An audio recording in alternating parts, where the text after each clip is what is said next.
فضل زمانا على زمان كما فضل مكانا على مكان وإنسانا على إنسان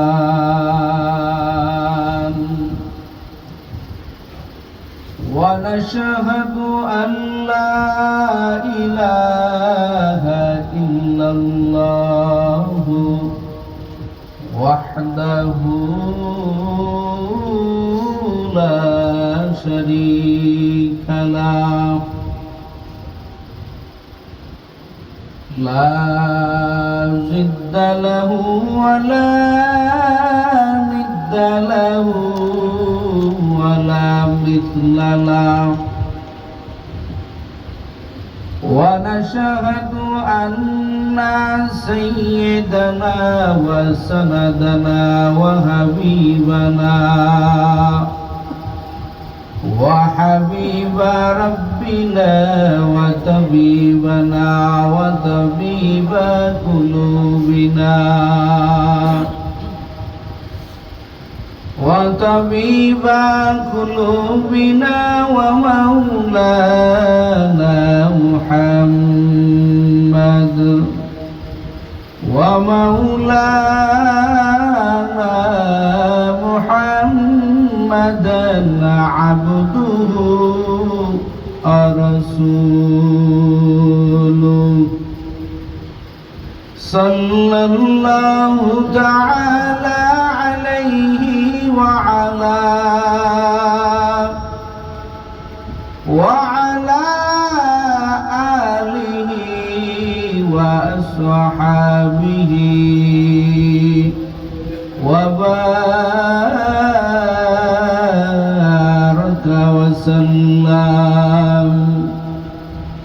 وبارك وسلم تسليما كثيرا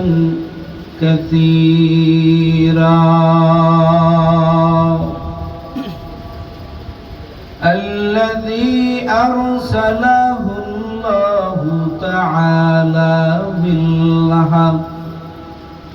بالحق بشيرا ونذيرا وداعيا إلى الله بإذنه وسراجا منيرا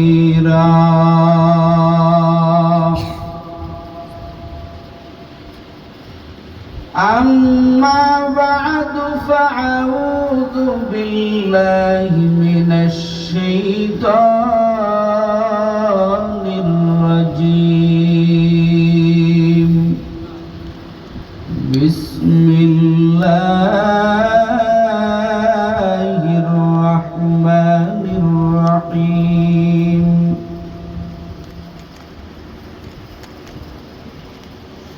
ألم تر كيف فعل ربك بأصحاب الفيل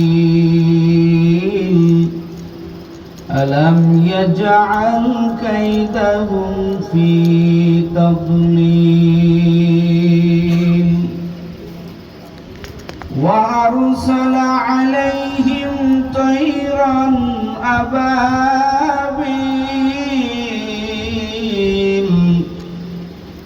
ترميهم بحجارة من سجيل فجعلهم كعصف مأكول.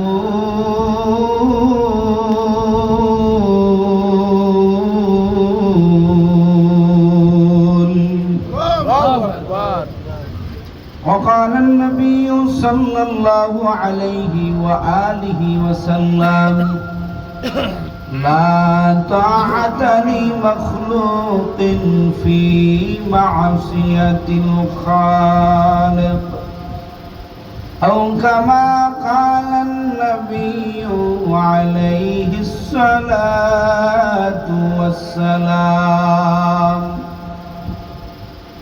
صدق الله مولانا العظيم وصدق رسوله النبي الأمي الكريم ونحن على ذلك من الشاهدين والشاكرين والذاكرين والحمد لله رب العالمين. وقال تعالى في شأن حبيبه ومحبوبه ومعشوقه مخبرا وعامرا إن الله وملائكته يصلون على النبي يا أيها الذين آمنوا صلوا عليه وسلموا تسليما. সবাই মুহাম্মদ দুরূদ ইব্রাহিম করি। আল্লাহুম্মা সাল্লি আলা মুহাম্মাদিন ওয়া আলা আলি মুহাম্মাদ কামা সাল্লাইতা আলা ইব্রাহিম ওয়া আলা আলি ইব্রাহিম ইন্নাকা হামিদুম মাজিদ. اللهم بارك على محمد وعلى آل محمد كما باركت على إبراهيم وعلى آل إبراهيم إنك حميد مجيد. मोहम्मद की निशाना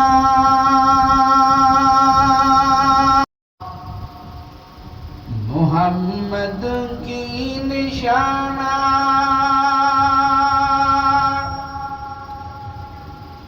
रखो दिल में हमेशा ताके शफी मर्दे कमाल उम्मते मुस्तफा बलगल उला बिकमालिही कशफत जामिल जमालिही हसनत जमीओ खसाली सल्लल्लाहु अलैहि व বক্সটাকে সরায় দেন ওইদিকে সরায় দেন। এত কাছে থেকে কি করতেছে ওইদিকে সরায় দেন, ওইদিকে সরায় দেন, সরায় দেওয়া যাবে কাছে থাকলে ভাই মিশন করে। বালাগাল উলা বিকামালিহি কাশাফাত তুজা বিজামালিহি হাসনাত জামিউ খিসালিহি صلوا عليه وآله لا إله إلا الله جور لا إله إلا الله لا إله إلا الله لا إله إلا الله جور لا إله إلا الله لا إله إلا الله لا إله إلا الله এনাম মুখে যতই বলি ততই মধুর লাগে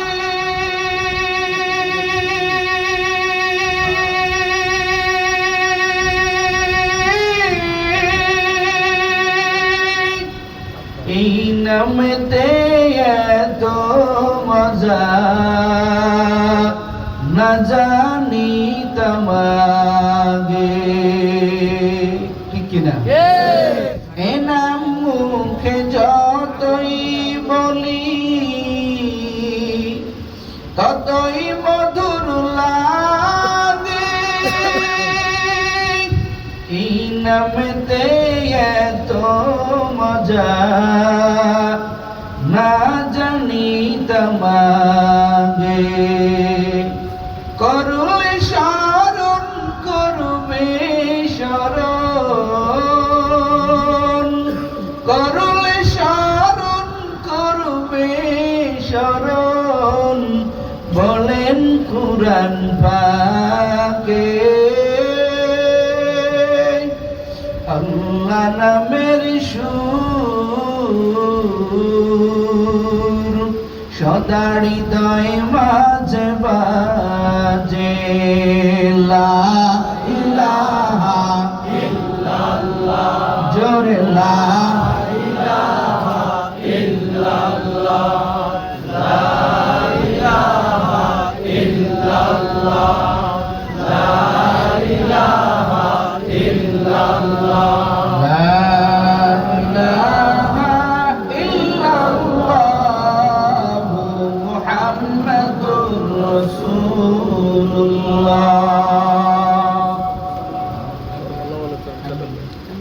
سبحانك لا علم لنا إلا ما علمتنا إنك أنت العليم الحكيم. رب اشرح لي صدري ويسر لي أمري واحلل عقدة من لساني يفقهوا قولي.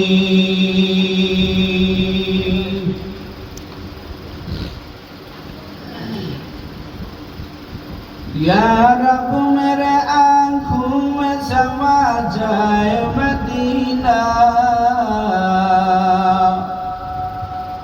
या रब मेरे आँखों में समा जाए मदीना, मुद्दत से मेरे दिल में तमन्नाए मदीना, मुद्दत से मेरे दिल में तमन्नाए मदीना। मैं दूर हूँ मजबूर हूँ ऐ सैयद आलम, मैं दूर हूँ मजबूर हूँ ऐ सैयद आलम, दीदार दिखा दे नहीं आवाज सुना दो, दीदार दिखा दे नहीं आवाज सुना दो।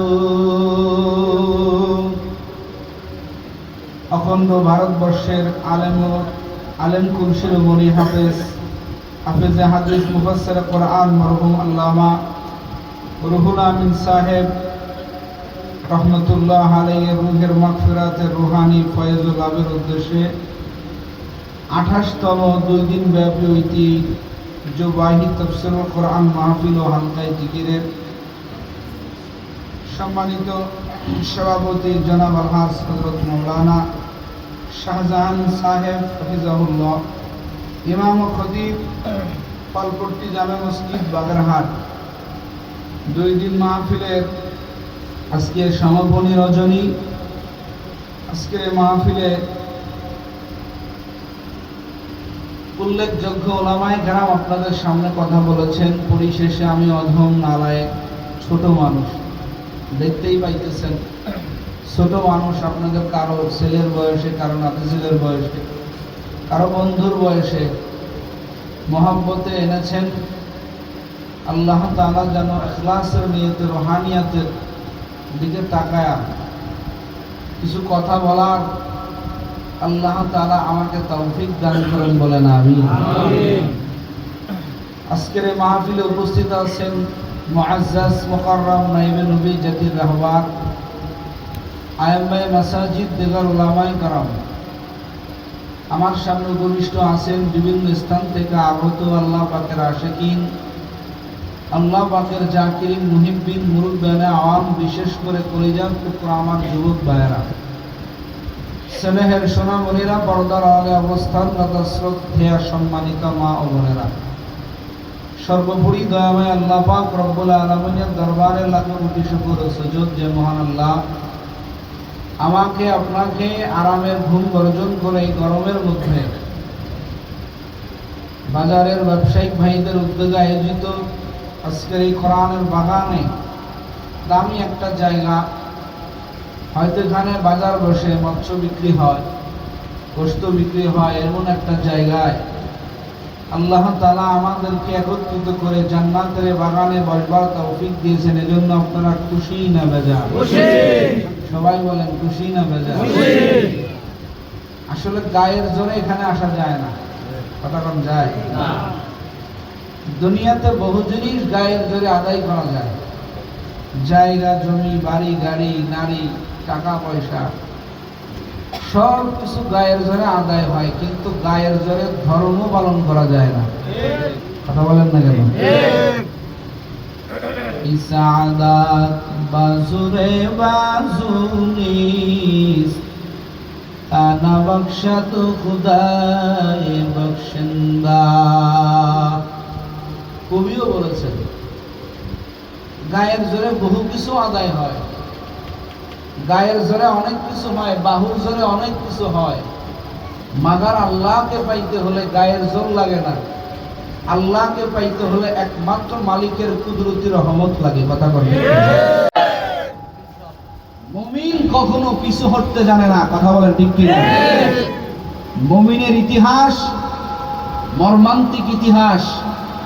মুমিন যেমন ত্যাগ স্বীকার করতে পারে, মুমিন তেমনি ভাবে যুদ্ধের রণাঙ্গনে একই মুমিন, যেই মুমিন রাতের বেলা আল্লাহর দরবারে বিনয়ের এক ডাল গ্রহণ করে আল্লাহর কাছে নিজের সমস্ত কিছু নত জানু করে দিয়ে মুমিন যেমন আল্লাহর কুদরতি পায়ে লুটে পড়ে থাকতে আল্লাহর দরবারে সেজদারত অবস্থায়, কান্নারত অবস্থায় থাকতে পছন্দ করে, এই একই মুমিন দিনের বেলা বীরের বেশে কালেমার পতাকা উড্ডীন করার জন্য রণবাড়ি তরবারি রণক্ষেত্রে তরবারি নিয়ে লড়তেও মুমিন জানে। কথা বলে ঠিক না?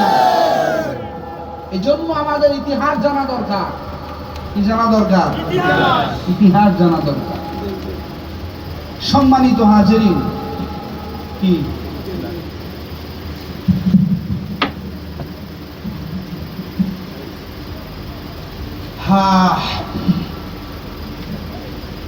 মাইকে ডিস্টার্ব দিও না ভাই, আগে থেকে বলছি। এই জন্য আমি আপনাদের সামনে সূরা ফিল তেলাওয়াত করেছি। ফিল মানে হাতি। কি গণ? হাতি। আল্লাহ কোরআনে হাকিমের মধ্যে 114টা সূরা আল্লাহ তাআলা নাজিল করেছেন। তো অনেকেরই এক সুপরিচিত সূরা, আমরা অনেকেরই মুখস্থ আছে। কেউ আলাম তারা ভাবে জানি সূরা আলাম তারা, আবার কেউ জানি সূরা ফিল। তো এটার মধ্যে আল্লাহ তাআলা সুন্দর আলোচনা করেছেন। বর্তমান আপনারা জানেন, যদি আপনারা একটু ধৈর্যের পরিচয় দেন তো আমি কিছু কথা আপনাদের সামনে আলোচনা করব। দিবেন তো ইনশাআল্লাহ? খুব করুণ অবস্থা চলতেছে, বিশেষ করে গাজা। বাড়ি নাই, ঘর নাই, ছায়া নাই, তল নাই, কিচ্ছু নাই, খাবার নাই। বেঈমান ইসরাইল বিভিন্ন ভাবে পায়তারা করতেছে। তো আমাদের এখন কর্তব্য জরুরি অনেক কিছু, সাধ্য থাকলে অনেক কিছু আমরা দিতে পারতেছি না। তবে মুমিন হিসেবে আমাদের প্রস্তুতি থাকা দরকার। কথা বলেন না কেন? মুমিন হিসেবে প্রস্তুতি থাকা দরকার। এই সূরা ফিলের মধ্যে আল্লাহ তাআলা আব্রাহার হস্তি বাহিনীর ধ্বংস করার ইতিহাস আল্লাহ তাআলা এই সূরা ফিলের মধ্যে আমার আল্লাহ রচনা করেছেন। বলেন না সুবহানাল্লাহ। আজকে যেমন ইসরায়েল বেঈমানেরা কিছু অর্থের উপরে, কিছু শক্তির উপরে, আমেরিকার শক্তির উপরে, নিজেদের অর্থের আর প্রাচুর্যের উপরে বহন করে মুসলমানদেরকে খাটো চোখে দেখতেছে, ফিলিস্তিনকে খাটো চোখে দেখতেছে, ইসরায়েলকে খাটো চোখে দেখতেছে। তবে আমরা কোরআন থেকে জানি খাটো চোখে দেখার কোনো সুযোগ নাই, কারণ আমাদের পক্ষে আমার আল্লাহ। কথা বলেন ঠিক কিনা? মুসলমান দিন শেষে মুসলমানেরই বিজয় হবে। কথা বলেন ঠিক কিনা? এটা কোরআন সাক্ষী দেয়। পারলে কোরআনের একটা নোক্তা তুমি উল্টাইয়া দেখাও। কথা বলেন না কেন ভাইয়ারা আমার? এই সূরা ফিল আগে আমাদের জানতে হবে এটার শানে নুজুল কি, এটা অবতীর্ণ হওয়ার কারণ কি। আমাদের দেশ থেকে অদূরে আরব বহির্বিশ্ব, আরবের এক দেশের নাম ইয়ামান। নাম কি? ইয়ামান। শহরে ইয়ামান। আর একটা দেশের নাম আবেশিনিয়া। বলেন কি নাম? আফ্রিকার আরেক দেশের কর্নারে আরেকটা দেশের নাম আবেশিনিয়া। এই ইয়ামান আর আবেশিনিয়া পাশাপাশি, যেমন আমগো ভারত আর বাংলাদেশ পাশাপাশি না? বাংলাদেশ আর ভারত কি পাশাপাশিতে না? এইভাবে পাশাপাশিতে দুটো দেশ। খুব খেয়াল করে কথাগুলো শুনতে হবে, না হলে বুঝবেন না। তবে ইয়ামান শহরটা খুব ছোট, আবেশিনিয়ার তুলনায় 6 গুণ ছোট। কয় গুণ? কথাগুলো নলেজে রাখতে হবে। কয় গুণ ছোট? 6 গুণ ছোট। তো ওই সময় বর্তমান এই আবেশিনিয়ার নাম ইউথোপিয়া, দেখবেন মানচিত্রের মধ্যে আছে। তো ওই সময় শহরে ইয়ামানের মধ্যে খুব ছোট একটা দেশ। এই দেশে সেনাবাহিনী ছিল না, কোন রকম পুলিশ দিয়া, চকিদার দিয়া দেশটা পরিচালনা করত। পাশের দেশের নাম আবেশিনিয়া। এই আবেশিনিয়ার প্রেসিডেন্ট ছিলেন, তৎকালীন সময়ের বাদশা ছিলেন বাদশা নাজ্জাশী। নাম কি বলেন? বাদশা নাজ্জাশী। এক শৌখিন বাদশা ছিলেন। কি বাদশা ছিলেন বলেন? শৌখিন বাদশা। এই বাদশার যিনি প্রধান সেনাপতি, আমি আগে বলছি যে আবেশিনিয়াটা ইয়ামান থেকে 6 গুণ বড়। জোরে কোন কয় গুণ? এদের সেনাপতি আছে, সেনাবাহিনী আছে, এদের রাষ্ট্র ক্ষমতা বেশি, আয়তনে বেশি, জনবল বেশি। এদের বাদশা আছে, বাদশার নাম বাদশা নাজ্জাশী। এই বাদশা নাজ্জাশীর প্রধান সেনাপতি, প্রধান যে সেনাপতি, ওনার নাম হলো আরিয়াত। নাম কি বলেন? আরিয়াত। আলিফ র ইয়া আলিফ ত, আরিয়াত। এই আরিয়াতের যিনি আরেকজন নিচে, মানে তার রিটায়ার্ডের পরে যিনি আবার সেনা বানান, আপনি আরিয়াতকে। যুদ্ধ তো আমি করছি। যুদ্ধ কে করছে? আবরাহার করছে। দুজনকে ডাক দিয়েছে, দুজনই কয় আমি যুদ্ধ করছি, ওকে আমি যুদ্ধ করছি। তখন আবরাহার বলতেছে, বাচ্চা যদি গভর্ন অবস্থা বর্তমান খুবই করুণ। কথা বলে ঠিক। ইয়ামান দরিদ্র হওয়ার কারণে, আজকে ইয়ামান লোক সকল না থাকার কারণে আবরাহার এখন ওই দেশটা পুনর্গঠনের জন্য প্রস্তুতি গ্রহণ করলো। বাদশার কাছ থেকে টাকা পয়সা নিয়ে ওই দেশটার মধ্যে পরিচালনা করতে শুরু করলো, বিভিন্ন জিনিস মেরামত করতে শুরু করলো। শুরু করতে করতে করতে করতে হজের মৌসুম চলে আসলো। কিসের মৌসুম? হজের মৌসুম। ভাইয়ার আমার, ইয়ামানের মানুষ তো মুসলমান। তখন কি মুসলমান? ঈসা আলাইহিস সালামের উম্মত, খ্রিস্টান উম্মত।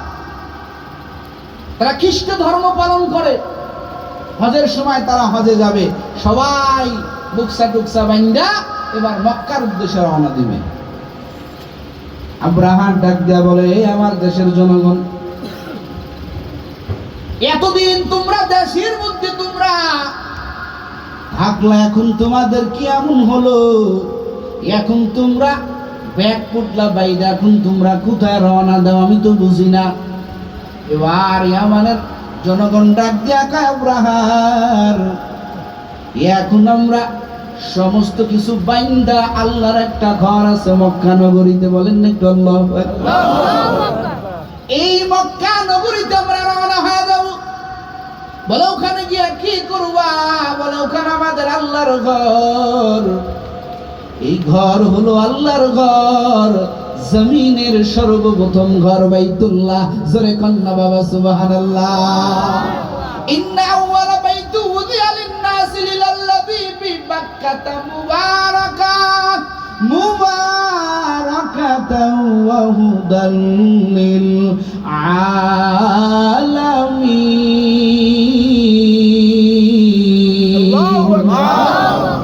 সর্বপ্রথম আমার আল্লাহ একটা ঘর বানাইছে জমিনে। ও বাগেরহাটের মুসলমান, এই ঘরটার নাম হলো বাইতুল্লাহ।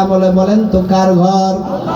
আরো জোরে বলেন মক্কার আগের নাম ছিল মক্কা।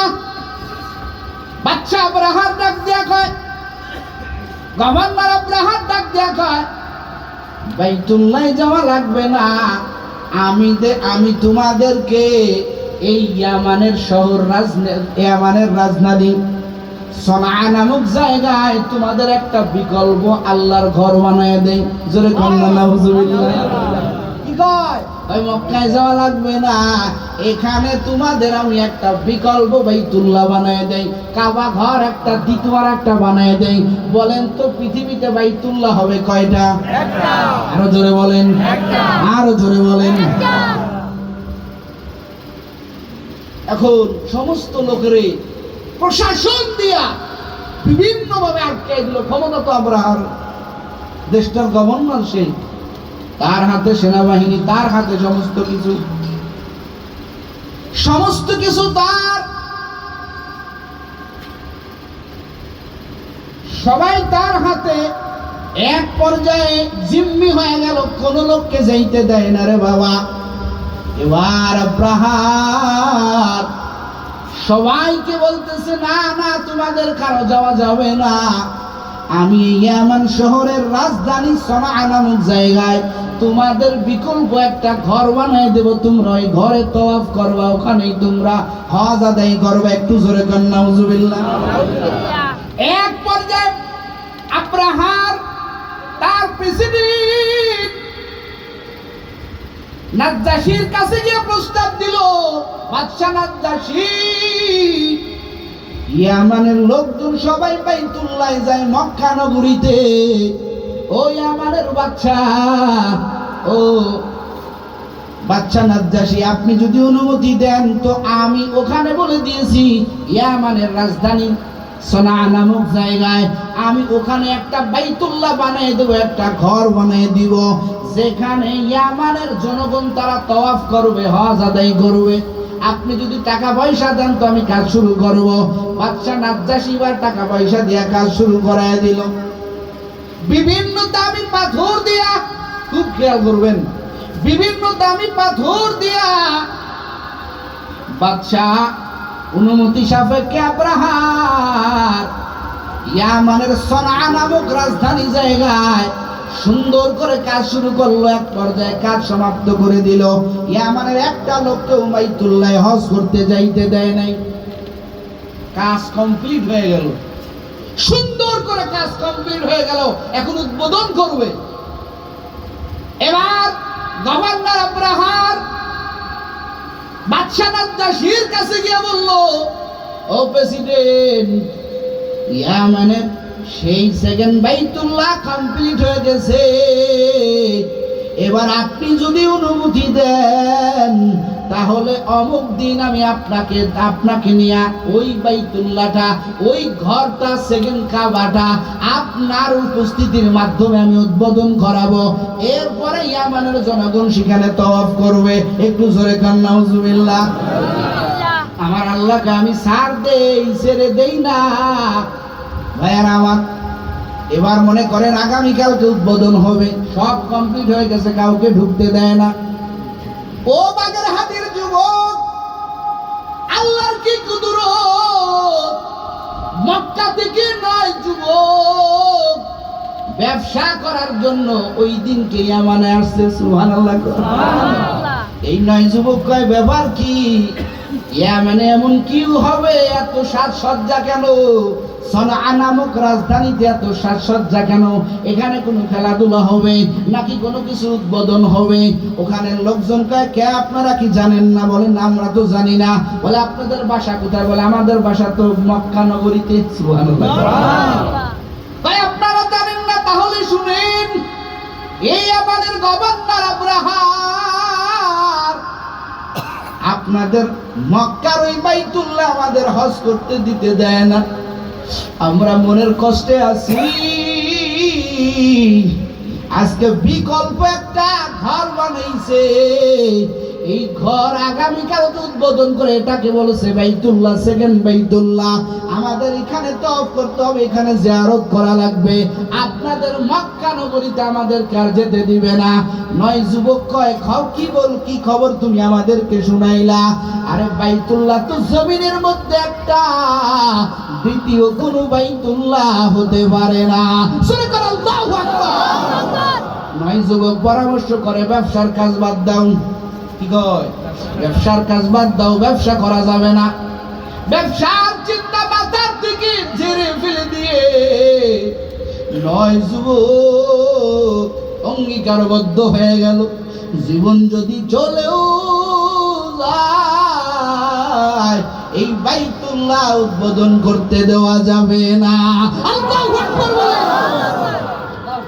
নয় যুবক ব্যবসার চিন্তা মাথার থেকে ঝেড়ে ফেলে। খুব খেয়াল করেন, এই নয় যুবক এবার এই নব বাইতুল্লাহ যেটা আব্রাহার বানাইছে ওখানে গেছে, চেকপোস্ট মারাত্মক আকারে। আগামীকালকে উদ্বোধন। ওখানে তো সাধারণ জনগণের যাইতে দিচ্ছে না। এবার নয় যুবক, যা কাম করে একটু ঢুকতে দেন। বলে না না, ঢোকা যাবে না। কি কয়? এখানে ঢোকা যাবে না। বলে আমরা বহু দূর থেকে আসছি। বলে আপনারা কোথার থেকে আসছেন? বলে আমাদের বাড়ি হলো মক্কা। সুবহানাল্লাহ। বলে তাহলে আপনাদেরকে ঢুকতে দেওয়া যাবে না। আগামীকাল প্রেসিডেন্ট সাহেব আসবে, বাদশা নাজ্জাশী আসবে, তার এখানে উদ্বোধনের মাধ্যমে সাধারণ জনগণ ঢুকতে পারবে। এবার নয় যুবকের মধ্যে তো কাবার প্রেম। কিসের প্রেম? আরো জোরে বলেন, কিসের প্রেম? নয় যুবকের মধ্যে আমার আল্লাহর ঘরের প্রেম। এই নয় যুবক তাদের শক্তি দিয়া, তাদের বেধা দিয়া, তাদের বুদ্ধি দিয়া ওই বাইতুল্লাহর চতুর্দিকে, ওই ঘরের চতুর্দিকে যারা প্রহরী অবস্থায় ছিল এদের সবাইকে দড়ি হাতে লাগাইয়া এই নয় যুবক আব্রাহার বানানো ঘরের মধ্যে, বাইতুল্লাহ নাম দিয়েছে সেই ঘরের মধ্যে ঢুকে গেল। একটু জোরে কোন আল্লাহু আকবার। নয় যুবক ঢুইকা কি করছে জানেননি? তাফসীরে রুহুল মাআনির মধ্যে আসছে, এই নয় যুবক এই ঘরের মধ্যে ঢুকে, এই নয় যুবক এবার এই ঘরের মধ্যে ঢুইকা পায়খানার পেশাব করছে। আল্লাহু আকবার, জোরে কও। আল্লাহ তাআলা যুগে যুগে, আমার আল্লাহ তাআলা যুগে যুগে এরকমই করেন। যারা বাতিলের বিপক্ষে, যারা হকের বিপক্ষে কাজ করেন, আমার আল্লাহ তাআলা তাদেরকে মাঝে মাঝে এমন কিছু কাজ করেন, এমন কিছু শিক্ষা আমার আল্লাহ তাআলা দেন যেটা মনে রাখার মতো। কথা বলেন ঠিক কি? যেমন হযরত নূহ আলাইহিস সালাম, কথায় কথা আসলো, হযরত নূহ আলাইহিস সালামকে আল্লাহ বললেন, নূহ আলাইহিস সালাম দোয়া করলেন, আকালা নূহুর রাব্বি লা তাদরা আলাল আরদি মিনাল কাফিরিনা দাইয়ারা। ও আল্লাহ, আমার সম্প্রদায় আমার দাওয়াত মানে না, এদেরকে তুমি ধ্বংস করে দাও, এদেরকে তুমি এমন ভাবে ধ্বংস করো আল্লাহ, এদের একটা বাড়ি ঘর পর্যন্ত যাতে অবশিষ্ট না থাকে। আল্লাহ কয় ঠিক আছে, আমি প্লাবন দিয়া ধ্বংস করব, তুমি কিস্তি বানাও। কি কয়? কিস্তি বানাও। কিস্তি বানাও। এখন নূহ আলাইহিস সালাম কিস্তি বানায়। জনগণ কয়, কিও নূহ তুমি কিয়া করো? কয় কিস্তি বানাই। বলে কেন? মেঘ নাই, ঝড় নাই, কিস্তি বুঝেন তো আপনার নদী এলাকার লোক। নৌকা। নৌকা কি বলেন? কি নৌকা? নৌকা। বলে ঝড় নাই, বৃষ্টি নাই, নৌকা দিয়ে কি করবা? বলে আল্লাহ তাআলা আমারে জানাইছেন অচিরেই ধ্বংস হয়ে যাবে। কয় পাগলামি করো। তারা ঠাট্টা বিদ্রুপ করলো। শুধু ঠাট্টা বিদ্রুপ করে ক্ষান্ত হয় নাই, নূহ আলাইহিস সালামের পুরা নৌকাটারা পায়খানা করে ভরে ফেললো। কি করে ভরে ফেললো? কোন আল্লাহ কয় দাঁড়া, আমার নূহ কিস্তিতে তোরা পায়খানা করলি, এই পায়খানা আমি তোদের হালুয়া বানাই দেব। হ্যাঁ, ওই সময় নূহ আলাইহিস সালামের ওই এলাকায় মহামারী শুরু হয়ে গেল, কুষ্ঠ রোগ, গায়ে চতুর্দিকে চুলকানি খা। তো এক লোক পায়খানা করতে গিয়া ওই নূহর কিস্তির মধ্যে পড়ে গেছে। কি করছে বলে? নূহ আলাইহিস সালামের কিস্তির মধ্যে পড়ে গেছে। কিস্তির মধ্যে কি? পায়খানা। তো আল্লাহর কি কুদরত, বহু ডাক্তার দেখায় এই রোগ সারে না। সারাবে তো না, রোগ দিয়েছেন কে? জোরে বলেন। তো এই বুড়ি এখান থেকে উঠছে, পুরা শরীর ক্লিয়ার হয়ে গেছে, শরীরের মধ্যে কোনো একটা ঘা নাই। বলেন না সুবহানাল্লাহ। লোকজনকে আমরা এত টাকা খরচ করে আমাদের শারীরিক চিকিৎসা পাই না, তুমি কি এমন চিকিৎসা নিলা যে তোমার সব শেষ হয়ে গেল, সমাধান হয়ে গেল? বুড়ি কয় নূহর কিস্তির হালুয়ার মেডিসিন। এই হালুয়া এমন হালুয়া যে এই হালুয়া গায়ে লাগানোর কারণে সব সমাধান হয়ে গেছে। লোকজন কয় এই আর পায়খানা করিস না, ওটা সবাই বালতি করে করে নিয়ে আমাদের ওষুধের মতো। বলেন না আল্লাহু আকবার। তো নূহ আলাইহিস সালামের কিস্তি পরিষ্কার হয়ে গেল, যাক এটা ভিন্ন কথা।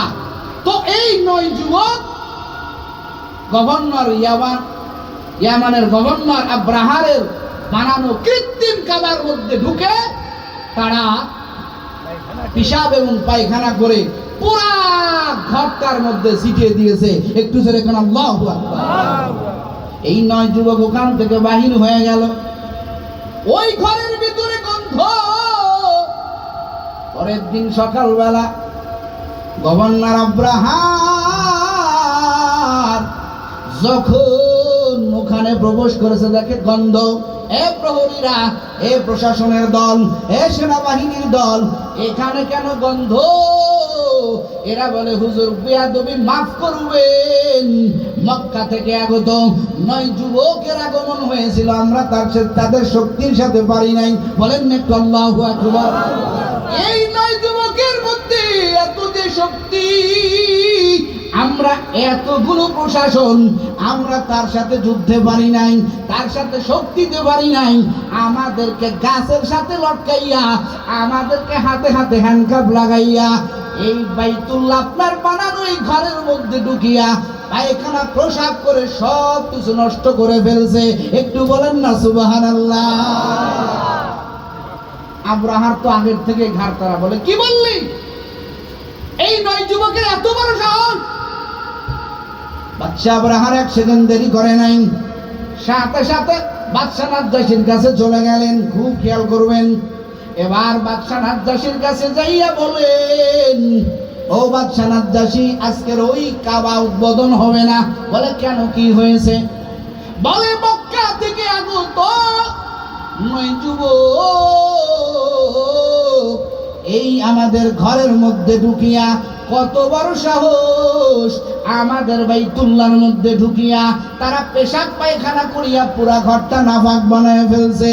আপনি অনুমতি দেন, আমার ভিতরে যুদ্ধের এক আগুন জ্বলতেছে। ওরে আমি ততক্ষণ পর্যন্ত আব্রাহার শান্ত হব না, যতক্ষণ না ওই মক্কা নগরীতে অবস্থিত ওই বাইতুল্লাহ ঘর আমি যতক্ষণ না ধ্বংস করব।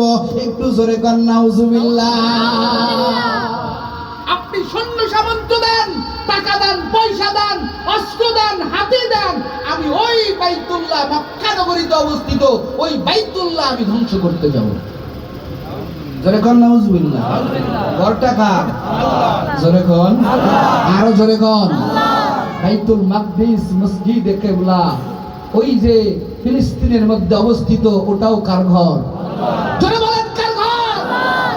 মুসলমানের সামনে দৃষ্টান্ত আছে, ভয় পাবেন না, কথাগুলো মনোযোগ দিয়ে শোনেন। গভর্নর আব্রাহার ইয়ামানে যাইয়া সমস্ত জনগণকে ডাকলেন। ডাকার পরে বললেন, তোমাদের সুবিধার জন্য আমি একটা সেকেন্ড বাইতুল্লাহ বানাইলাম, এই বাইতুল্লাহ আমার উদ্বোধন করতে দিল না। আজকে আমি তোমাদেরকে বলতেছি, এই ইয়ামান থেকে আমার সৈন্যগুলো নিয়া আর তোমাদের মতো কেউ যদি যেতে চাও, চলো ওই বাইতুল্লাহ আমরা ধ্বংস করতে যাব।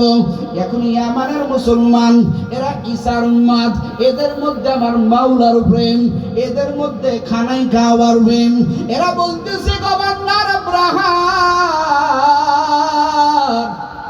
এতদিন আপনার বন্দুকের ভয় আমরা করেছি, কোনো কথা বলতে পারি নাই, কিছু বলতে পারি নাই। আমাদের জীবন থাকতে আমরা আপনাকে ওই মক্কার বাইতুল্লাহ ধ্বংস করে দিতে পারি না। বলেন না একটু আল্লাহু আকবার। যদি যান তাহলে আমাদের বুকের উপর দিয়ে আপনার অশ্বারোহী, আপনার হাতি বাহিনী, আপনার মিলিটারিদেরকে নিয়ে যাইতে হবে, আমাদেরকে মেরে তারপরে নিয়ে যাইতে হবে। সরে শোনে না ধর্মের বয়ান, ঠিক নেই? কথা কোন ঠিক নেই? সুম্মুম বুকমুন উময়ুন ফাহুম লা ইয়ারজিউন। আল্লাহ তাআলা কোরআনে বলেন, কারো দিলের মধ্যে আমার আল্লাহ মোহর এঁটে দিয়েছেন, এদের দিলের মধ্যে কোনো রকমের দয়া নাই, এদের দিলের মধ্যে কোনো মহাব্বত নাই। ও বাগের হাতের যুবক, এই ইয়ামানের সমস্ত মানুষের কথা আব্রাহারের ভালো লাগলো না। ইয়ামানের সমস্ত মুসলমানেরা কয়, আব্রাহার যদি ওখানে যাও তো আমাদের বুকের উপর দিয়ে চলে যাও। আব্রাহারের দিলের মধ্যে এতটুকু কল্পনা হলো না, এতটুকু ভয় সঞ্চয় হলো না। তিনি তার হস্তি বাহিনী দিয়া, তার সমস্ত সৈন্য দিয়া, ওই আমাদের সমস্ত মুসলমানদের শরীরের উপর দিয়া গাড়িগুলো উঠাইয়া, ওই হস্তি বাহিনী, হাতির বাহিনী উঠাইয়া অনেকে মারা গেল, অনেকে আহত হয়ে গেল, কারো পা ভেঙে গেল। এক পর্যায়ে গভর্নর আব্রাহারকে ঠেকাইতে পারল না, তিনি মক্কার দিকে রওনা হয়ে গেল। এদিকে আমাদের সমস্ত পাদ্রীরা গির্জার মধ্যে ঢুকিয়া আল্লাহ, ওই ইয়ামান থেকে আব্রাহার বাহিনী, হস্তি বাহিনী আসছে বাইতুল্লাহ ধ্বংস করার জন্য। আব্দুল মুত্তালিবের ভিতরে কোনো বিচলিত নাই, কোনো পেরেশানি নাই। বলে আপনার ছাগলগুলো ধরে ধরে খাচ্ছে। আব্দুল মুত্তালিব সংবাদটা পায়, সাথে সাথে আব্রাহার সাথে দেখা করতে গেছে। বলেন একটু আল্লাহু আকবার। আব্রাহার রাজা বলে, কিসের জন্য আসছো? বলে বাইতুল্লাহ ধ্বংস করার জন্য। বলে তাই নাকি? বলে হ্যাঁ। বলে বাইতুল্লাহ ধ্বংস করব। বলে তুই বাইতুল্লাহ ধ্বংস কর, আমি তোমারে বাধা দিব না। আব্রাহার ডাক দেখা, আপনি কিসের মুতাওয়াল্লি? আপনি বাইতুল্লাহর বলে রাহবার, বাইতুল্লাহ আপনি দেখে শুনে রাখেন, অথচ আমরা বাইতুল্লাহ ধ্বংস করার জন্য আসলাম, আপনি কোনো বিচলিত হন না। এবার আব্দুল মুত্তালিব ডাক দেয়া কয়, ও আব্রাহার, তুমি যেই বাইতুল্লাহ ধ্বংস করার জন্য আসছো, জানুনি টাকার ঘর? বলেন তো কার ঘর? আরো জোরে বলেন কার ঘর? আব্দুল মুত্তালিব কি কয়, ও আব্রাহার, এই বাইতুল্লাহ আমার ঘর না, এই বাইতুল্লাহর ঘরে, বাইতুল্লাহ এই ঘরেরও একজন মালিক আছে রে, এই ঘরের একজন খালেক আছে, তিনি আর কেউ না, তিনি আমার আল্লাহ। বাইতুল্লাহ ধ্বংস করবা, আমার ঘর ধ্বংস করলে আমি তোমাকে বাধা দিব। বাইতুল্লাহ ধ্বংস করবা, এটা আমার দেখার বিষয় না। বাইতুল্লাহ ধ্বংস করলে বাধা দিবেন আমার আল্লাহ। আল্লাহু আকবার। এখন বাদশা আব্রাহার ডাক দিয়া কয় আব্দুল মুত্তালিব, ও আব্দুল মুত্তালিব ডাক দিয়া কয়, আব্রাহার রে, বাইতুল্লাহর কিনারায় একটা ঘর আছে, মাটির ঘর। কিসের ঘর? মাটির ঘর। এই মাটির ঘর আমার ঘর, এটার মালিক আমি। আগে বলো এটা ভাঙবানি? কি কয়? এটা কি ভাঙবা? এবার আব্রাহার কয়, না না, আমরা অন্য কোন ঘর ভাঙার জন্য আসি নাই, আমরা শুধুমাত্র বাইতুল্লাহ ভাঙার জন্য আসছি। এবার আব্দুল মুত্তালিব ডাক দেয়া কয়, যদি আমার ঘরে কোনো আঘাত লাগে, কি লাগে? আমার ঘরে কোনো রকমের যদি সমস্যা হয়, খোদার কসম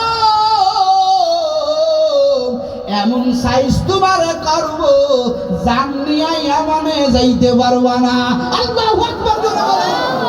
যাও, তুমি বাইতুল্লাহ ধ্বংস করবে, তোমার অনুমতি দিয়া দিলাম, যাও। তবে আমার ঘরে খবরদার, সাবধান, আল্লাহর ঘর আল্লাহ ঠেকাইবেন, আমার ঘর আমি ঠেকাইব। সুবহানাল্লাহ। কেমন ইমানের পাওয়ার! আল্লাহর বান্দারা, ও কলিজার যুবকেরা, এবার আব্রাহা চলে গেলেন বাইতুল্লাহ ধ্বংস করার জন্য, কিন্তু ওয়াদি মুহাসসার নামক জায়গায় গিয়া ওখানে তালবেতাল হারায় ফেলছে। এদিকে বাদশাহ, এদিকে আব্দুল মুত্তালিব আব্রাহার রে পাঠাইয়া দিয়া ওখান থেকে আইসা বাইতুল্লাহর কিনারায় দাঁড়াইয়া আল্লাহর দরবারে দোয়া করতেছেন, ও দয়ার আল্লাহ, আমি আব্দুল মুত্তালিব এই বাইতুল্লাহকে বড় মোহাব্বত করি।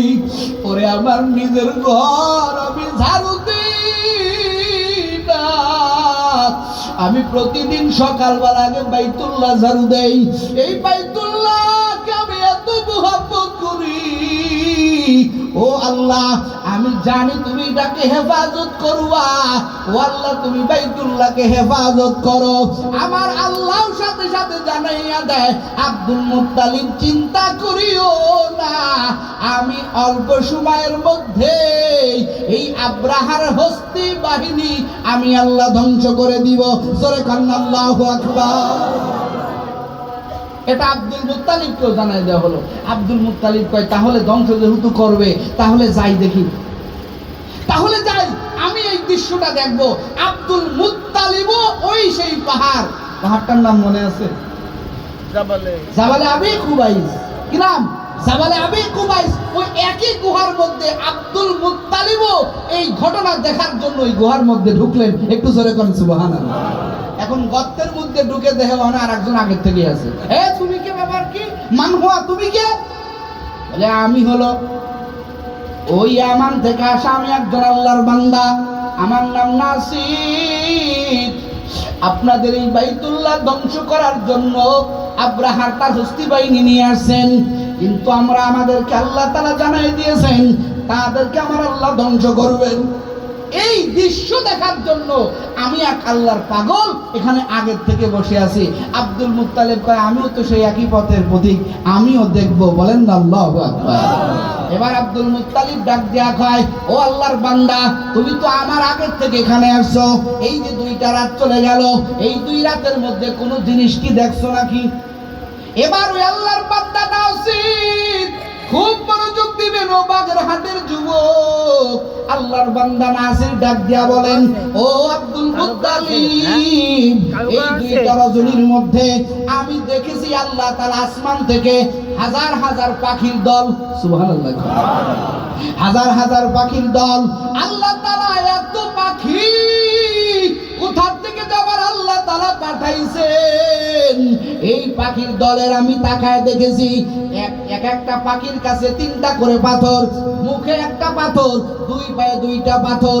এই পাখির দল পাথর নিয়ে নিয়ে মাঝে মাঝে মাঝে বাইতুল্লাহর চতুর্দিকে আল্লাহ পাঠানো অসংখ্য কোটি কোটি পাখির দল মাঝে মাঝে চক্কর মারতে আমি দেখছি। জোরে কোন সুবহানাল্লাহ।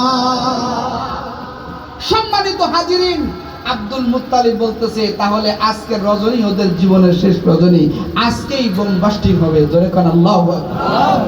আব্দুল মুত্তালিব দুজন কথা বলতেছেন, ইতিমধ্যে হঠাৎ করে আমার আল্লাহ তাআলার কুদরতি সেই পাখি, ও কলিজার যুবক, আল্লাহ তাআলার ওই কুদরতি পাখি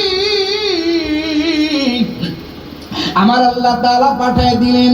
অসংখ্য কোটি কোটি পাখি আমার আল্লাহ পাঠায় দিলেন।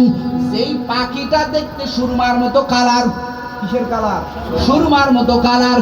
এই পাখির মুখে একটা পাথর, এই পাখির পায়ে একটা পাথর, 2 পায়ে 2টা পাথর, 3-3টা করে পাথর নিয়ে পাখিগুলো নিক্ষেপ করতে শুরু করলো। এমন ভাবে শুরু করছে রে যুবক, ওই সামান্য পাথর যখন জমিনে পড়ছে, হস্তি বাহিনী আব্রাহারের দল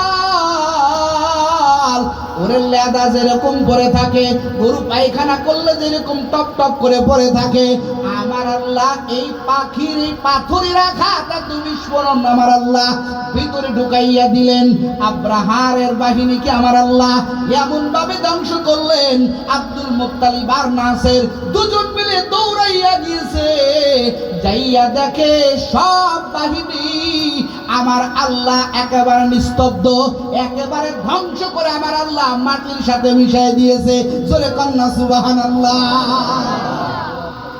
আব্দুল মুত্তালিব বলেন, রুহুল মানির মধ্যে আছে, আব্দুল মুত্তালিব বলেন, আমি একটা পাথর উঠালাম, কি করছে? একটা পাথর উঠাইছে।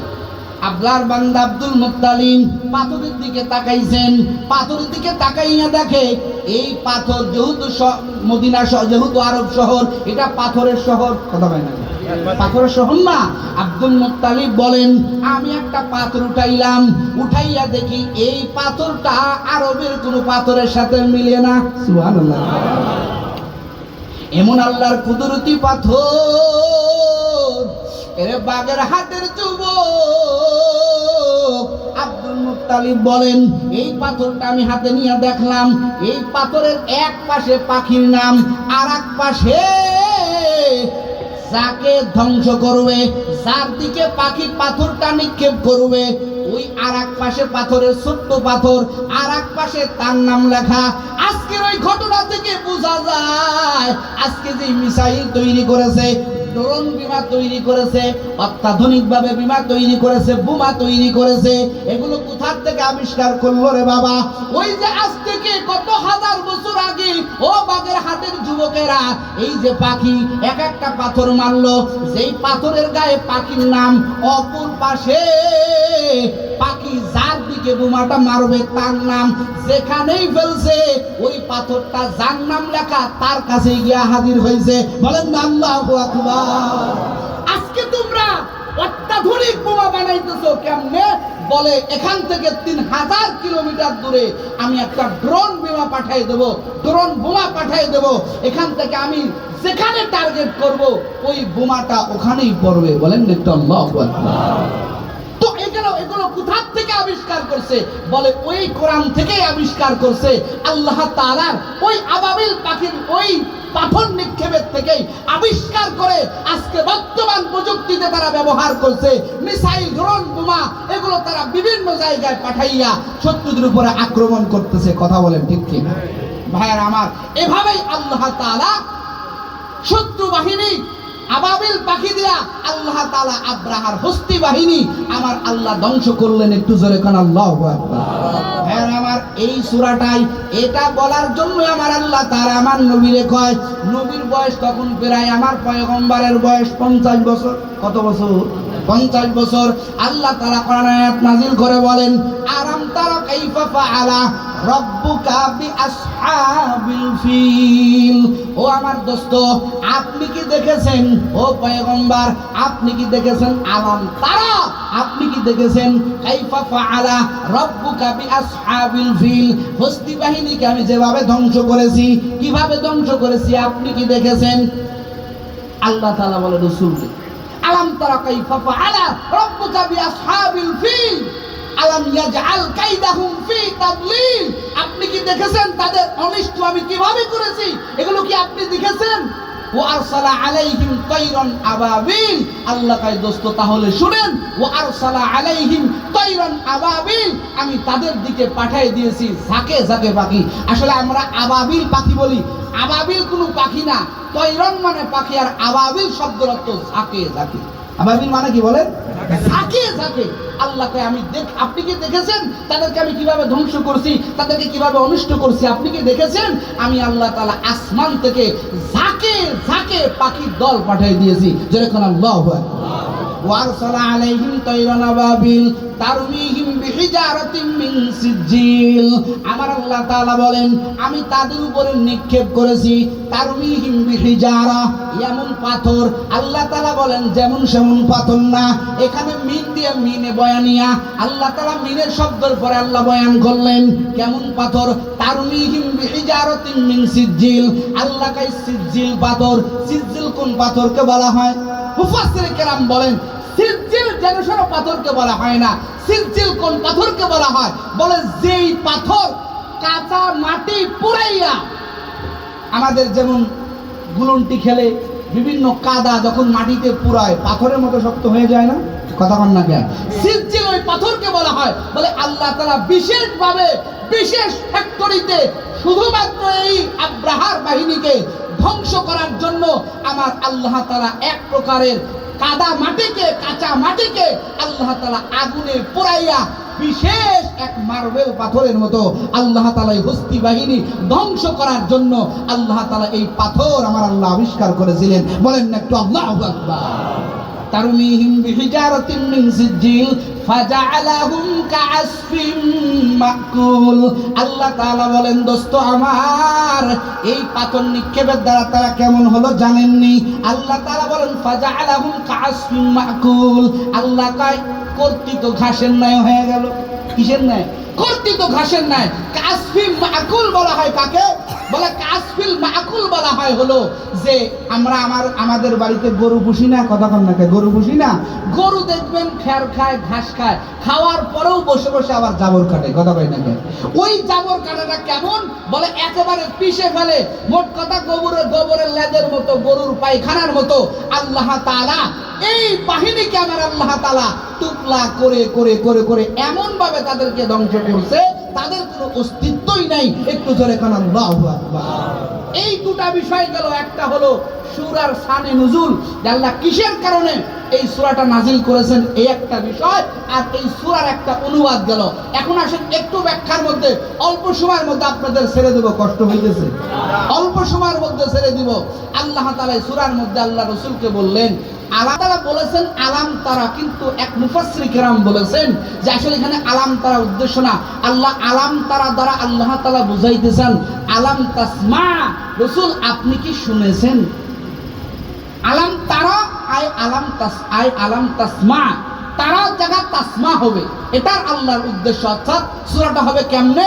আলাম তাসমা কাইফা ফাআলা রাব্বুকা বিআসহাবিল ফিল। এটা এক ব্যাখ্যা। আসেন দ্বিতীয় ব্যাখ্যা। বেশিরভাগ মুফাসসির কেরাম যে ব্যাখ্যাটা করেছেন, বলে না, আল্লাহ তাআলা তারা বলে কেন তাসমা উদ্দেশ্য নেবেন? কারণ কোরআন তো ফাসাহাত বালাগাত পূর্ণ একটা কিতাব, যেই কিতাবের মধ্যে কোনো ভুল নাই। আল্লাহ কোনো শব্দ ভুল করে উচ্চারণ করেন নাই, কথা বলেন ঠিক কি? যালিকাল কিতাব লা রাইবা ফীহি হুদাল লিল মুত্তাকিন। বলেন না একটু সুবহানাল্লাহ। এমন একটা কোরআন, যে কোরআনের মধ্যে বিন্দু পরিমাণ ভুল নাই। বেশিরভাগ মুফাসসির কেরাম যেটা বয়ান করে বলেছেন না, আল্লাহ যথার্থই বলেছেন, আল্লাহ বলেন নাই আমি তুমি কি শুনেছো, বলে না। অবশ্যই আল্লাহ তাআলা বলতে চান আপনি কি দেখেছেন, কিন্তু রাসূল দেখবে কেন? রাসূল তো ওই সময় জন্মই হয় নাই, কথা কোন ঠিক কিনা? বলে এখানকার ব্যাখ্যা কোরআন থেকে পাবা না। এখানের ব্যাখ্যা পাইতে হলে আমার নবী হাদিসের মধ্যে ঢুকতে হবে। বলেন না একটু সুবহানাল্লাহ। বলে একটা হাদিস আছে, বলে কোন হাদিস? বলে আল্লাহর রাসূলের একজন প্রিয় সাহাবী হযরত আবু বকর সিদ্দিক রাদিয়াল্লাহু তাআলা আনহু। এই আবু বকর সিদ্দিকের দুই কন্যা, এক কন্যা আমরা জানি হযরত আয়েশা রাদিয়াল্লাহু তাআলা আনহা, আর এক কন্যার নাম হযরত আসমা রাদিয়াল্লাহু তাআলা আনহা। আয়েশার চাইতে আসমা প্রায় 11 বছরের বড়। কয় বছরের? এরকম কয় বছর? 11 বছরের বড়। হযরতে আসমা রাদিয়াল্লাহু তাআলা আনহু বর্ণনা করে বলেন, আল্লাহর বান্দি বলেন, আমার বাড়িতে মাঝে মাঝে একটা ভিক্ষুক আসতো। এই ভিক্ষুক একটা আলাদা প্রকারের, এর একটা হাত ভাঙ্গা, একটা পা ভাঙ্গা। উঠবেন না, এখানে কিছু জরুরি কথা হবে। আসমা রাদিয়াল্লাহু তাআলা বলেন যে আমার বাড়িতে একটা ভিক্ষুক মাঝে মাঝে প্রায় প্রত্যেক দিন আগমন করে, যেই ভিক্ষুকের একটা চোখ নাই, একটা হাত ভাঙ্গা, একটা পা ভাঙ্গা। অদ্ভুত এক ভিক্ষুক, যিনি প্রতিদিন ভিক্ষা করতে আসে, যার কথা আরবের সাথে মিলে না। আল্লাহর বান্দি আসমা ডাক দিয়া কয়, ও বুড়া বাপজান, আপনি প্রতিদিন ভিক্ষা করেন, আপনার বাড়ি কোথায়? বলে আমার বাড়ি তো এই নগরীতে না, আমার বাড়ি হলো ইয়ামানে। জোরে কোন কোথায়? জোরে বলেন কোথায়? ইয়ামানে আমার বাড়ি। তো আপনার এই হালাত কেন? একটা হাত ভাঙ্গা, একটা পা ভাঙ্গা, একটা চোখ আপনার অন্ধ, এই হালাত কেন? তখন বুড়ারে প্রতিদিন প্রশ্ন করে। এই বুড়া ডাক দেওয়া কয়, মারে, তোমার কাছে বলে আমি নিজের সিকিউরিটি বোধ মনে করি না। তোমার বাবা আবু বকর যেদিন থাকে ওদিনকে বইল, আমার হিস্টোরি আমি তোমাকে শোনাবো। এবার আসমা রাদিয়াল্লাহু তাআলা আনহা বাবা আবু বকরকে ডাক দেয়া কয়, বাবা, আমাদের বাড়ির সামনে একটা ভিক্ষুক আসে। বলে হ্যাঁ আসে। বলে ভিক্ষুক প্রতিদিন ভিক্ষা করতে আসে? বলে হ্যাঁ প্রতিদিন আসলে প্রতিদিনই ভিক্ষা দিবা। ওয়া আম্মা সাইলা ফালা তানহার। আল্লাহ তাআলা বলেন যে ভিক্ষুককে কখনো ফিরাইয়া দিবা না, ভিক্ষুক চাইবে তুমি দিবা। বলেন না সুবহানাল্লাহ। তাদেরকে ফিরাইয়া দিবা না, এবার আসমা ডাক দেখা বাজান ভিক্ষা দেওয়ার বিষয় না, ইনি আমাদের দেশের লোক না, এর কথাটাও তেমন আরবের সাথে মেলে না।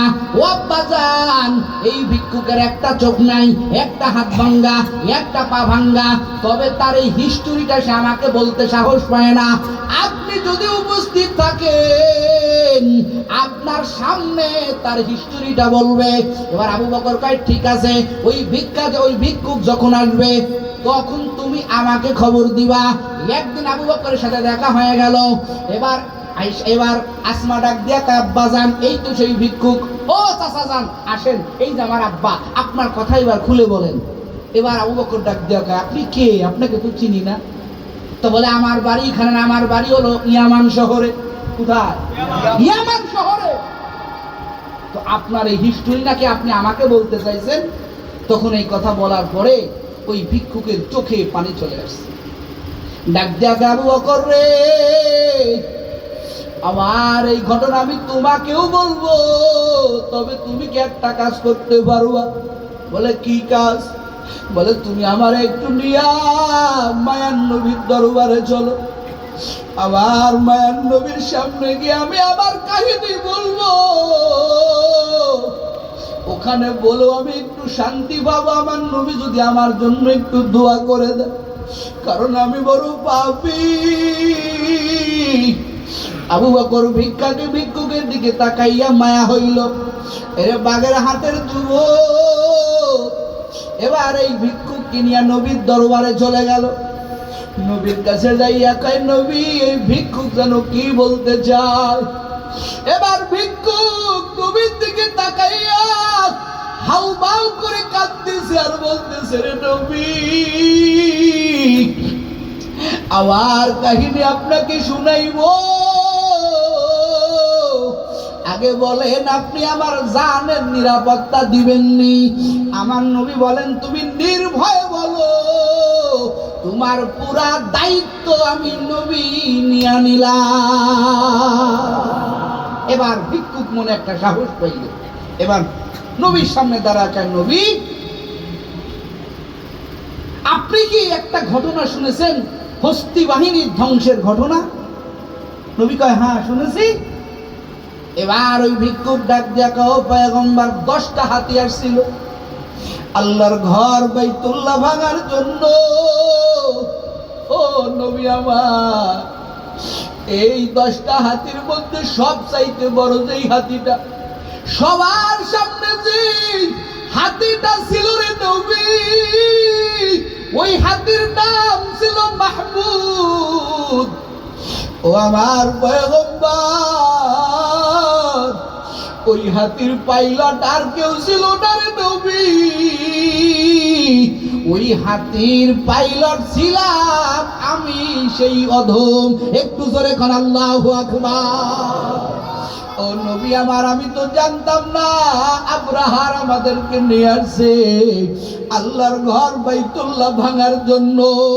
এবার নবীর কাছে ওই লোক বয়ান করতেছি আর দুই চোখের পানিগুলো ছেড়ে দিয়ে কাঁদতেছে। আবার নবীর ঘটনা খুলিয়া কয় আর কান্না করে, বলে নবী আমার, আমরা আস্তে আস্তে ওয়াদি মুহাসসারা নামক জায়গায় চলে আসলাম। ও নবী আমার, আমি একজন বিচক্ষণ ড্রাইভার, আমার মতো ড্রাইভার পাওয়া সম্ভব না। বড় হাতিটা আমার দায়িত্বে, আমি রাস্তাঘাট ভালো চিনি, আমার অনুসরণ করে সবাই আগাইতেছে। ও নবী আমার, যখন আমরা ওই মিনার মুজদালিফার মাঝামাঝি জায়গায় ওয়াদি মুহাসসার নামক জায়গায়, আমি যখন আমার হস্তি বাহিনী নিয়ে, আমি হলো কমান্ডার, আমি হলাম প্রধান ড্রাইভার, আমার হাতিটা আমার কথা ছাড়া আগাইতে পারে না। ও হুজুর, আমি আমার হাতির দিকে তাকাইয়া দেখি আমার হাতিটার দুই চোখ বেয়ে বেয়ে পানি পড়তেছে, আমার হাতিটার সামনে আগাইতে চায় না, আমার হাতিটা শুধু এদিক ওদিকে ছুটাছুটি করে। কারণ হাতি আর উটের মধ্যে আমার আল্লাহ একটা আলাদা যোগ্যতা দিয়ে দিয়েছেন। এখান থেকে 4 মাইল দূরে যে কোনো যদি বিপদ সংকেত হয়, আমার আল্লাহ হাতি আর উটনিকে আমার আল্লাহ জানায় দেয়। একটু জোরে কন্যা বাবা সুবহানাল্লাহ। ওই আল্লাহ আল্লাহর বান্দা বলতেছে, রে নবী, ওই সময় আমি বুঝতে পেরেছি আব্রাহার আমাদেরকে এখানে বাইতুল্লাহ ভাঙার জন্য আনছেন। এবার আমি তো বড় বিপদে পড়ে গেলাম। আমি সাথে সাথে হাতির সীমানা ছেড়ে দিলাম, হাতি চালানোর দায়িত্ব ছেড়ে দিলাম। আমি সাথে সাথে আল্লাহর দরবারে দুনো হাত তুলে দোয়া করলাম আর আল্লাহর কাছে আরজি করলাম, দয়ার মালিক, ও দয়ার আল্লাহ, আমি তো আমার পেটের তাগিদে, জীবিকার তাগিদে, আমি তো বাচ্চার একজন হাতির পাইলট, ও আল্লাহ, এই কারণে আমি এখানে আসছি, কিন্তু আমি তো জানি না ও দয়ার মালিক আব্রাহার আমাদেরকে ওই বাইতুল্লাহ ধ্বংস করার জন্য আনছে। ও দয়ার আল্লাহ, তুমি আমারে হেফাজত করো, আয় আল্লাহ, তুমি আমারে ক্ষমা করে দাও। হুজুর, আমি দোয়া করতেছি, হঠাৎ করে বৃষ্টির ন্যায় উপর থেকে পাথর পড়া শুরু হয়ে গেল। হুজুর, আমি ওই সময় দেখলাম কোথার থেকে যেন কে আইসা আমারে আঞ্জা করে দরিয়া ওই পাহাড়ের একটা গুহার মধ্যে ঢুকায় দিল। কিন্তু ওই ঢুকানোর আগে যে কয়টা পাথর আমার গায়ে পড়েছে, আমার একটা চোখ চলে গেছে, আমার একটা পা চলে গেছে, আমার একটা হাত চলে গেছে। 3 দিন পরে আমার আমি হুশ ফিরলাম। আমি তাকাইয়া দেখি আমি একটা গুহার ভিতরে, আমার বাহিনী নাই, আমার কিছু নাই। আমি তাকায় দেখি মরুভূমি সব ধ্বংস হয়ে গেছে, ধুলার সাথে মিশে গেছে। হুজুর, আমি চলতে পারি না, আমি সেমন দেখতেও পারি না, কাজও করতে পারি না। হুজুর গো, আমি চোখে দেখেছি ওই বাইতুল্লাহ ধ্বংসকারী আব্রাহার আমার আল্লাহ নিজে হস্তি বাহিনীকে আমার আল্লাহ আবাবিল পাখির পাথর নিক্ষেপের দ্বারা আমার আল্লাহ আমার চোখে দেখাইছে। আমি দেখেছি পাথর নিক্ষেপের দ্বারা আমার আল্লাহ আব্রাহারের হস্তি বাহিনী আমার আল্লাহ ধ্বংস করেছে। সূরা সুবহানাল্লাহ। তো আমার নবী এই আল্লাহর বান্দা থেকে শুনলো, সরাসরি শুনলো, দেখে শুনলো। এখান থেকে মুফাসসির কেরাম বলেন, আমার আল্লাহ এমনি এমনি বলে নাই, যেহেতু ওই লোকটা দেখেছে কেমনে হস্তি বাহিনী ধ্বংস করেছে, আর এই লোকটাকে দেখার সৌভাগ্য আমার আল্লাহ রাসূলকে দান করছে। বলেন না একটু সুবহানাল্লাহ। এরা কলিজার যুবক, ওই যে বাইতুল্লাহ ধ্বংস করার জন্য যেইভাবে আব্রাহার তার হস্তি বাহিনী নিয়ে আইসা যে সফল কাম হতে পারে নাই, আল্লাহ তাকে ধ্বংস করে দিয়েছে। এরে বাগেরহাটের যুবক, আজকে আমাদের আর একটা কেবলা বাইতুল মাকদিস, যেই জায়গা আমার নবী ১৬ লক্ষ নবীরে মুসল্লি বানাইয়া ১৬ লক্ষ নবীরে ওরে মুক্তাদি বানাইয়া আমার নবী ইমামতি করিয়া নামাজ পড়াইছে।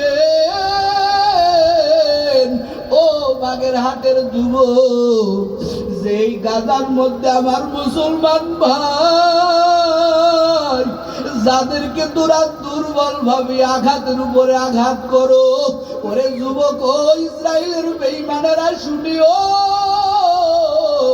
আমার সেই আল্লাহ কিন্তু আজও আছে।